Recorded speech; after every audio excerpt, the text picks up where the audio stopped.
Guten gardening, everybody. Well, happy new year. Welcome to our first video of 2025. And we've got a great video lined up for you. Today is a video where we focus in on some of the tools that we have found over the years have made gardening much easier for us.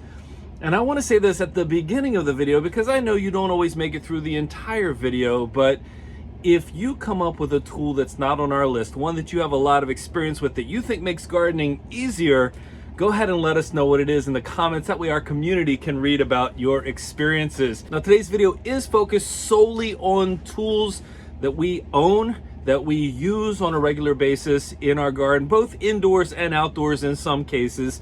But these are going to be tools that we think are not only going to make gardening easier, but really make it more enjoyable. Now I'm going to get right into this video and you're going to see the rationale behind these tools pretty quickly, I think. The first tool that I'm going to focus in is one of my personal favorites, one that saved us from a whole bunch of mess, and that is our portable tabletop potting tray. Now we've had this tray for about 5 years and it has been nothing but helpful, especially with our indoor gardening, but also with our outdoor gardening as well. We use this tray to mix small amounts of potting mix. We use this tray whenever we're planting our seeds for the first time. We use this tray during transplanting as well. And this particular tray makes it super easy indoors when you don't want to make a mess, but you know potting, repotting, transplanting, you know that can be a messy procedure.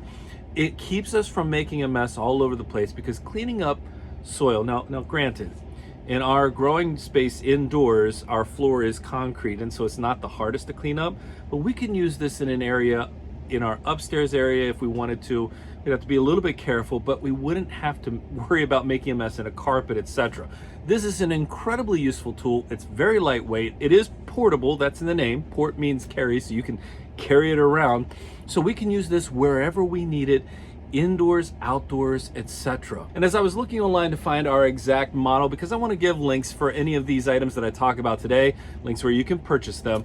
But as I was looking online, one of the things that I noticed was that they also now have them in matte form that are collapsible. So it's not even the hard plastic.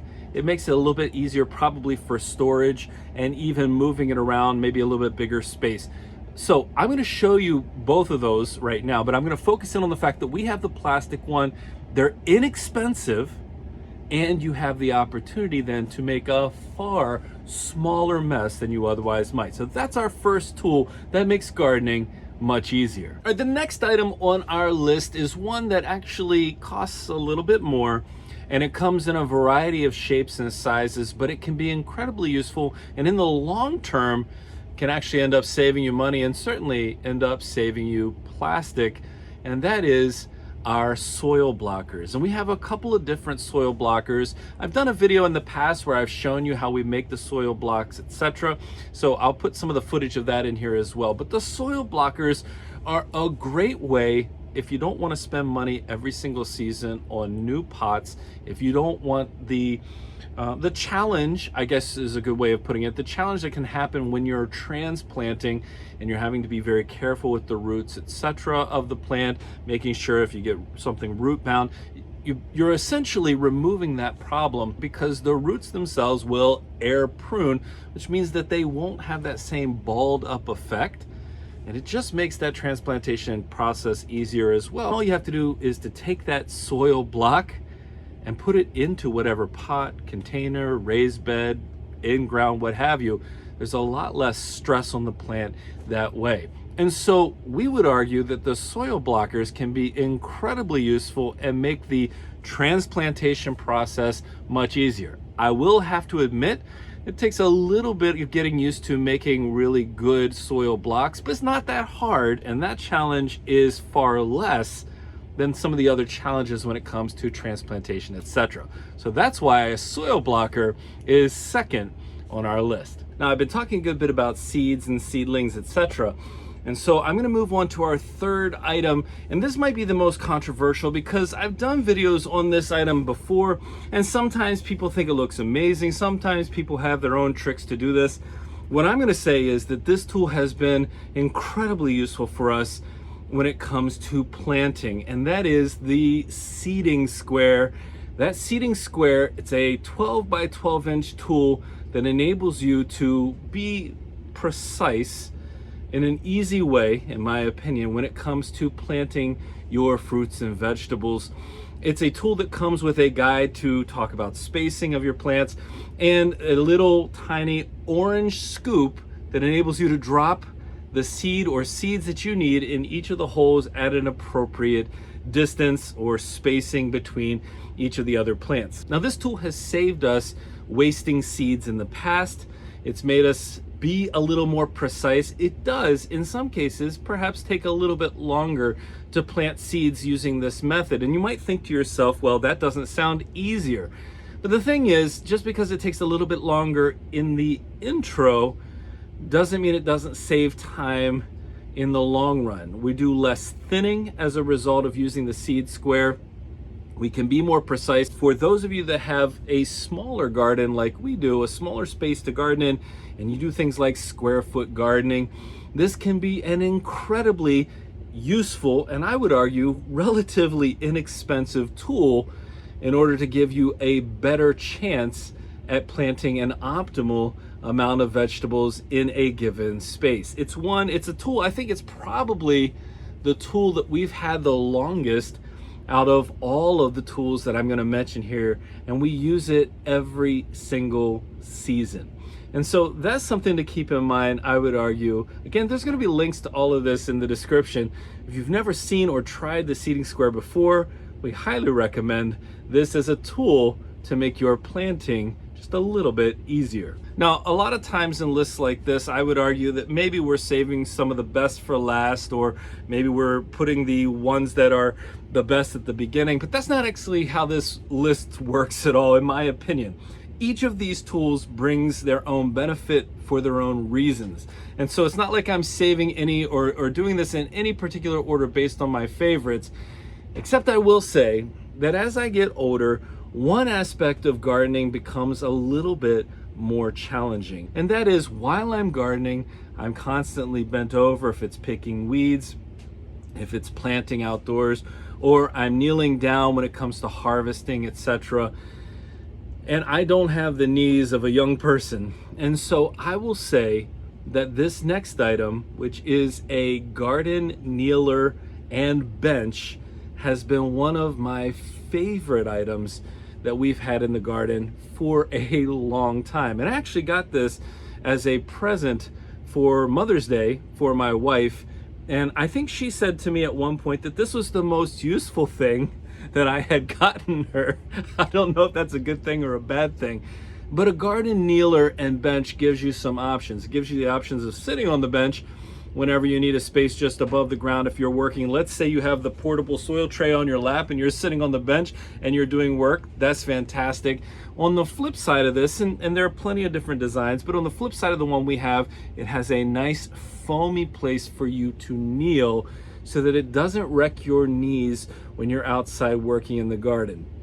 Again, I find gardening to be incredibly cathartic, but there are those challenges that can be made easier when you have something simple like this bench. And adding a layer of foam underneath your knees can be an absolute game changer, and that's why this tool made it on our list. And now, I saved the fifth tool for last because it's actually the tool that we've had the least amount of time, but it's one that I discovered 3 years ago at our community garden.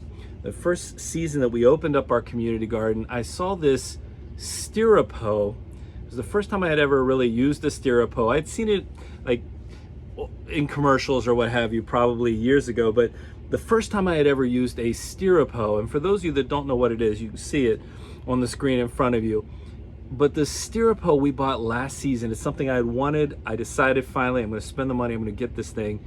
And let me tell you, that is a game changer. We got one with a long enough handle so I'm not bent over the whole time. You know, they have different handles depending on how tall you are. But the Stero is unique, in my opinion, in that as you're using it in the garden, you're not raking up or pulling up large amounts of soil with you. And that's one of the challenges, I think, when it comes to weeding. If you're using a hoe to weed, is that if you're not careful, you could end up displacing a whole bunch of soil. But with the Stero hoe, it's so much easier. You're pulling off that top layer, a little bit of the mix, but then you're leaving behind the majority of the soil. And that makes it so much easier to get out, work around what you have growing without exposing roots, etc. It's not a problem for the main plants that we're working around. And it's actually pretty easy to work through rows as well, in my opinion.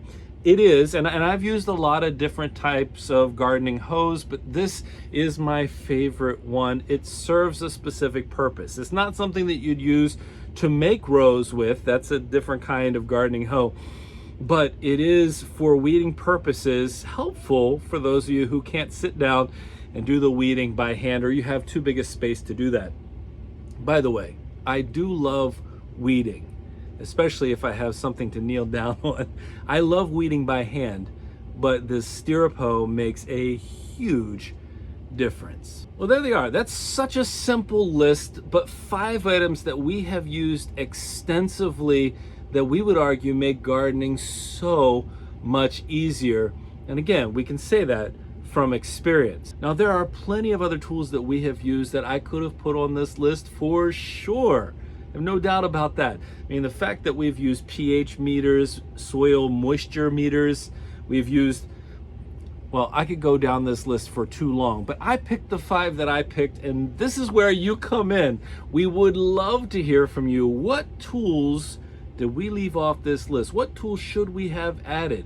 You know, when we did the 31 days of Guten gardening gift giving back 2 years ago, we gave away a whole bunch of really awesome gardening supplies.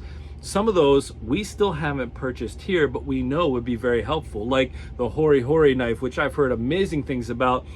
We gave away a waterproof notebook. That sounds like it would be an amazing tool. We gave away a ton of stuff back then. And I wonder if some of those, and some of you maybe who won those, some of those might be on this list. But again, we chose the ones that we have experience with. Well, I hope this video was useful to you, gave you some good thoughts about ways to improve or make your gardening process easier, more enjoyable for you. If you did enjoy today's video, don't forget to give us a like, leave us a comment, remember to share and subscribe, and most importantly, remember, when you're with us, you are good to grow.